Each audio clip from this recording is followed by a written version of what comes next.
안녕하세요. 하나님의 말씀을 배달합니다. 요교교회 박연성 목사입니다. 오늘 묵상할 본문은 잠언 13장 1절에서 12절까지의 말씀인데요. 제가 1절과 10절을 봉독하고 함께 묵상하도록 하겠습니다.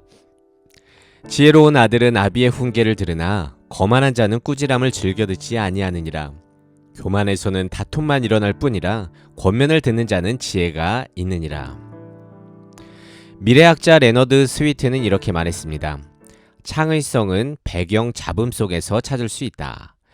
이게 무슨 말이냐면 불만 속에 해답이 들어있다는 것입니다.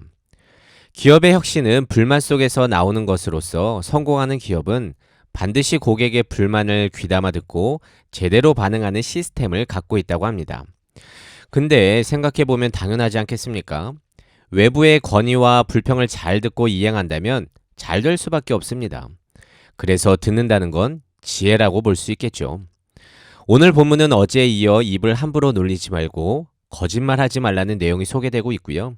그 외에도 다양한 주제의 지혜들이 열거되고 있습니다.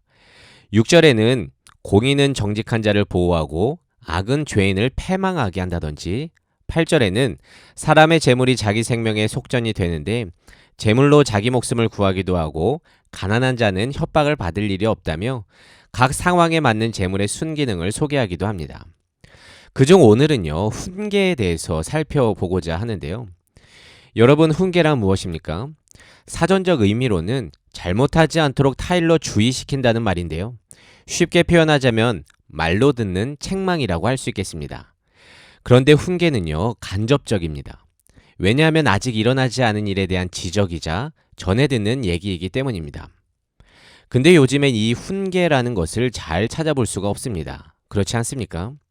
미숙한 인생에는 훈계가 필요한데 듣고자 하는 사람이 없어서 그런지 해주는 사람도 없습니다. 바울이 디모데후서 4장에서 말하듯 사람들이 바른 교훈을 받지 않는 시대가 올 거라고 했는데 딱 지금을 말하는 게 아닌가 싶습니다. 아무리 좋은 마음으로 해도 혼나는 것 같아서 싫다고 합니다. 그래서 훈계를 하면 싸움만 날 것 같은데 누가 훈계를 해주려고 하겠습니까? 근데 오늘 말씀처럼 훈계를 들으면 지혜가 생깁니다. 우리는 아무리 똑똑해도 온전하지 않습니다. 어딘가 항상 부족하며 그것을 보완하기 위해서 하나님은 우리에게 수많은 동역자를 붙여주셨습니다. 그리고 그런 사람들을 통해서 이런저런 삶의 지혜들을 듣게 되는데 너무 감사한 일 아니겠습니까? 근데 그걸 꼭 자신을 지적하는 것 같다고, 혼내는 것 같다고 밀어내는 분들이 있습니다. 하지만 생각해보세요. 훈계도 상대를 향한 사랑이나 관심이 없으면 하지도 않습니다. 남이 어떻게 살든 무슨 상관입니까? 근데 훈계는 사랑이 있기 때문에 하는 것입니다.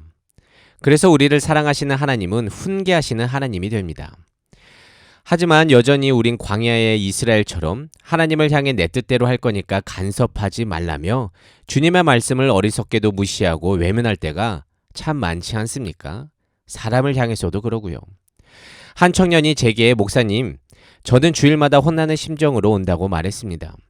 그 말인즉슨 설교 말씀을 통해 하나님께 혼나는 느낌이 든다는 겁니다.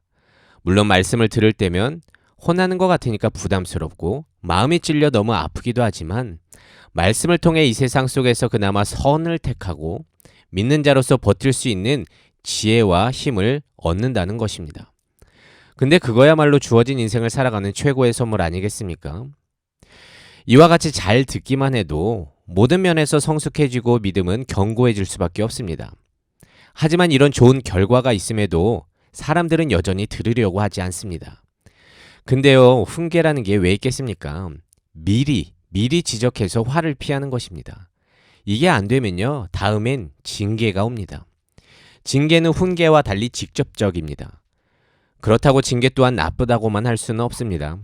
하나님의 징계는요, 사랑과 관심이 없으면 일어나지도 않기 때문입니다. 히브리서 12장 7절과 8절에는 이렇게 기록되어 있습니다. 하나님이 아들과 같이 너희를 대우하시나니 어찌 아버지가 징계하지 않는 아들이 있으리요. 징계는 다 받는 것이거늘 너희에게 없으면 사생자요 친아들이 아니니라. 그래도 여러분, 징계는 훈계보다 직접적이기 때문에 우리 인간의 입장에서는 아픕니다. 그래서 우리는 징계 이전에 훈계를 잘 듣고 나 자신을 돌아보는 게 지혜로울 것입니다. 여러분, 지금도 하나님은 내게 허락하신 상황과 사람들을 통해서 우리를 훈계하십니다. 근데 우린 이에 대해 귀를 막거나 관심으로 훈계해준 상대를 미워하고 싸울 때가 있는데요. 부디 믿음으로 그러지 말길 바랍니다. 잘 듣는 것이 진짜 지혜입니다. 오히려 아무 말도 듣지 못하는 자가 불행합니다. 혹시 내 삶 속에서 훈계가 들리십니까? 그렇다면 꺼려하지 마시고요. 여전히 내게 관심을 갖고 사랑하시는 하나님께 감사하고 겸손히 받기를 원합니다. 그렇게 믿음으로 듣고 더욱더 믿음이 성장함으로 신앙이 성숙해져가는 모든 그리스도인 되시기를 진심으로 소망합니다.